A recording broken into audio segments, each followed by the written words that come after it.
salah satu misi pemerintah daerah Kabupaten Poso, yaitu Poso Sejahtera, maka sektor pertanian menjadi salah satu andalan selain UMKM dan pariwisata.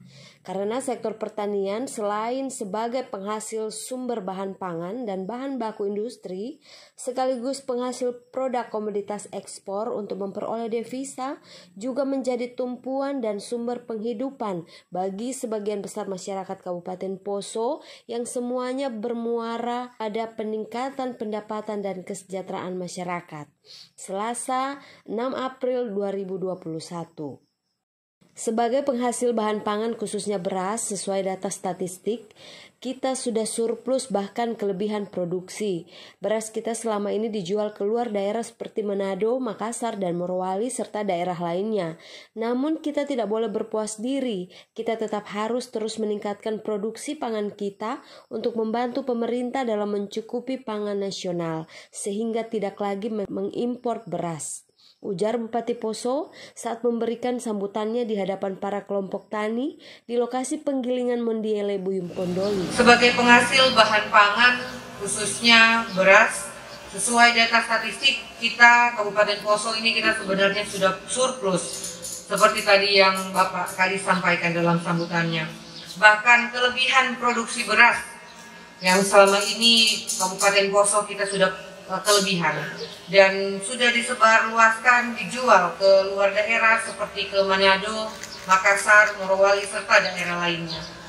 Namun kita tidak boleh berpuas diri dan kita tetap harus terus meningkatkan produksi pangan kita untuk membantu pemerintah dalam mencukupi pangan nasional sehingga tidak lagi mengimpor beras. Untuk membantu petani, pemerintah menyediakan kredit usaha rakyat sektor pertanian agar petani mampu membeli pupuk non-subsidi yang kualitasnya konon 2 kali lebih baik. Ibarat obat untuk manusia, pupuk bersubsidi itu obat generik dan pupuk non-subsidi adalah obat paten. Tadi sudah disampaikan oleh Pak Kadis ya.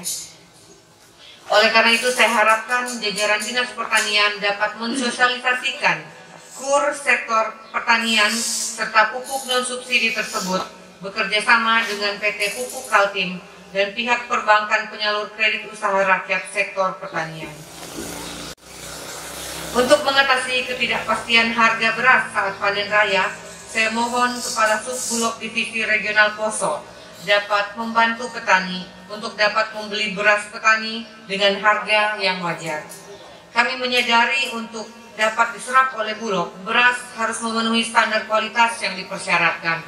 Oleh karena itu saya berharap agar para petani dapat meningkatkan kualitas produksi beras sehingga produksi beras kita bisa diserap dan dibeli oleh Bulog.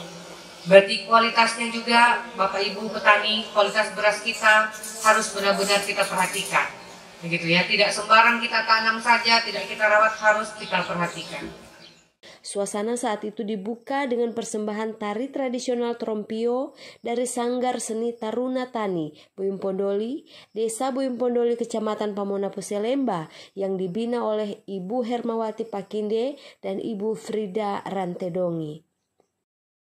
Kepala Dinas Pertanian Kabupaten Poso, Suratno, melaporkan bahwa musim April hingga September adalah merupakan jadwal penanaman padi yang terjadwal setiap tahun dan oleh dorongan Menteri Pertanian harus menghasilkan 2.000 sampai 2.500 ton beras sehingga bisa mencukupi kebutuhan Kabupaten Poso bahkan keluar daerah.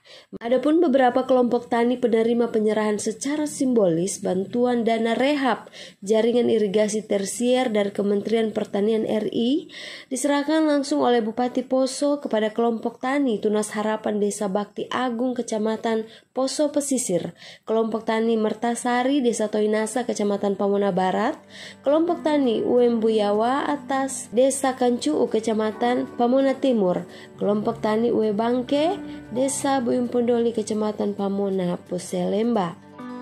Di penghujung acara dilakukan peletakan batu pertama pembangunan jaringan irigasi tersier dan selanjutnya dilakukan pencanangan gerakan olah lahan dan dilanjutkan tanam perdana padi sawah dan penyerahan masker dari PKK Kabupaten Poso kepada PKK Kecamatan oleh Bupati Poso didampingi Ketua TPPKK Kabupaten Poso.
Acara ditutup dengan temu bicara dengan peserta kelompok tani dan masyarakat. Humas Pemda Poso melaporkan.